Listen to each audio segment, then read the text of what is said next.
Hey guys! So, for those of you who don't know me, I'm Emma or Emma Kate. Just honestly pick one. I go by both. This is my 5th week here, so I'm kind of new. But I go to Topsail. I'm a junior, and I'm going to be telling you guys a little bit of my story.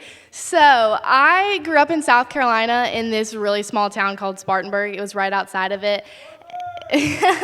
And basically, in this town, it's literally the epitome of old white town. And so we went to church twice a year. We didn't really believe in Jesus, but we went, me and my family, just to kind of check it off the box so that all the old white ladies didn't come at us and tell us we were atheists. So we went a couple times a year, and then eventually they were like, okay, they're Christian. We can leave them alone. So we stopped going, and I was so excited. I hated church. I hated everything to do with the idea of the Lord.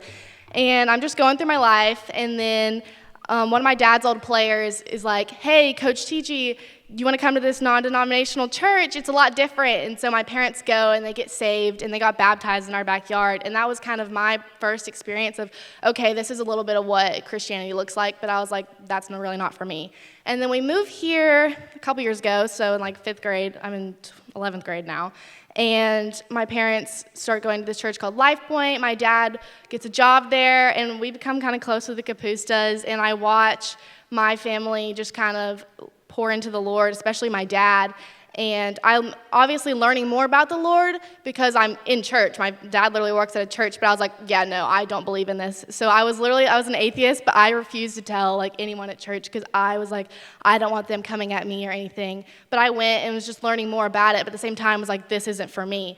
And so I'm going through middle school, just living a normal teenage life, thinking there's no harm in that and thinking that this is what my life is meant to be, is just living like everybody else. And this camp with that old church my parents got saved at, my mom was like, you're going. And I was like, okay, I don't really want to go, but thanks, Mom. And I go, and it's my 8th grade year, so I was going into 8th grade. And basically, during worship, I'm sitting there in a room full of 10,000 people, and I'm looking around, and I'm like, what is going on? I don't understand. And I start to feel this feeling, which I didn't know was the Holy Spirit. And I'm sitting there, and I just fall on my knees, just absolutely overwhelmed and wrecked by the love of Jesus, because I'd never felt that before. I didn't really know who Jesus was as a 14-year-old girl. And he sits there, and he's like, Emma Kate, you have to stop running from me. I know you're tired. I know you're so drained, and I know that trying to live for the world and find your fulfillment in that is killing you. You need to stop, and you know deep down in your heart that there's something more that you're called to, and that is a life of Christ. And right then and there, I just fell in love with the Lord, and I learned kind of who he was, and the plans he had for me were so much greater than what I could do on my own. And so I start following Christ, and I come back to school, literally a couple months before, just living for the world, doing everything everyone else was doing. And then I come back, and I'm like, hey, I love Jesus now, in case you didn't know. And everyone, I walk in, and they're like, what? What are you doing? That's so dumb. Shut up. And I come back thinking that they're going to be like, that's great. Oh, my gosh, that's so cool. Tell me more about that. And so I get this response. It's not the way I thought it was going to go. And it just made me so mad. I was like, why don't you want to hear more about this? This changed my life. It can change yours. I didn't understand. And so I just kind of keep going through life, trying to figure out how to deal with this better and learn more about the Lord. And then my 9th grade year, my parents sat me down and were like, hey, we're getting a divorce. Your mom's basically been involved with a lot of other people that are not your dad. That's why she's been gone pretty much your whole life.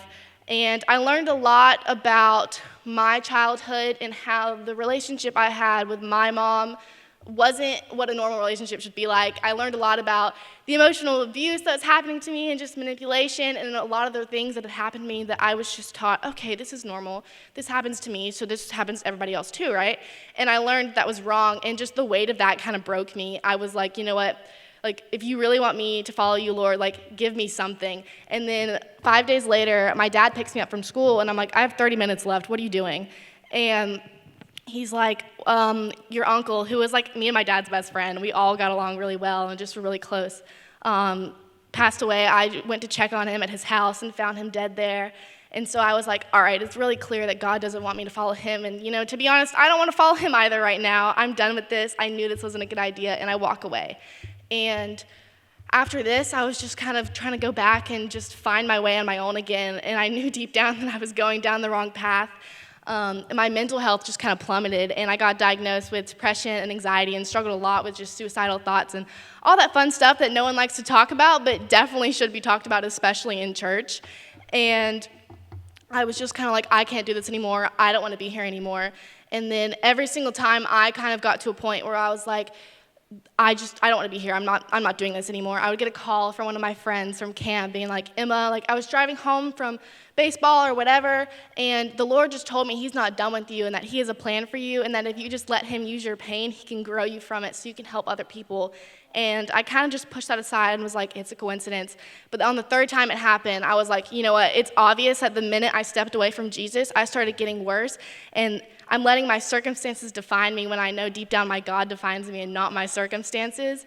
And so I'm like, you know what? I'm just going to try to make it to Gauntlet again this year. And so I get there, and everyone's talking about how this year's not like any other year.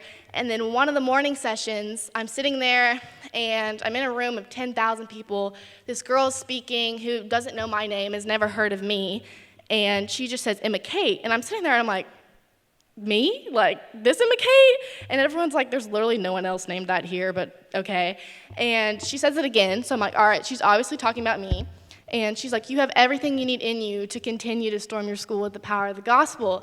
And this whole week had just been something where I was just really, Jesus had just healed me and given me so much freedom and understanding about all the things that had happened to me, and given me a lot of clarity on that. But there was still something missing, and so I'm sitting there and I'm like, I know what it is. Like, I feel like because of what's been done to me and because of what's happened to me, because my identity was so buried in my family and who the world thought I was rather than who Jesus says I am, that I was like, I can't do this anymore. I'm not good enough, God. And God's like, you never were good enough. That's why I came so you could be good enough.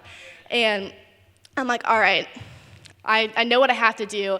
And I was just sitting there, and I understood truly for the first time the actual love of Jesus, because I had sat there and I had broken his heart. I had disobeyed him. I had chased the world and literally just sat there and cursed his name, was like, you're not real. I hate you. And he was like, but I still love you. And you know, I thought that God loved me because I could be good enough, because I could do enough good things for him to love me.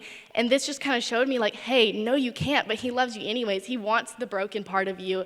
And so I sat there and I truly understood the love of the Lord. And that's when I knew, like, that's the type of love I need to live for, because nothing I can find in the world, no boy, no girl, no nothing could give me the love of Jesus, which is why my favorite Bible verse is Acts 20:24, which says, however, I consider my life worth nothing to me. My only task is to finish my race and complete the task the Lord Jesus Christ has given me, which is the task of testifying to the good news of God's grace.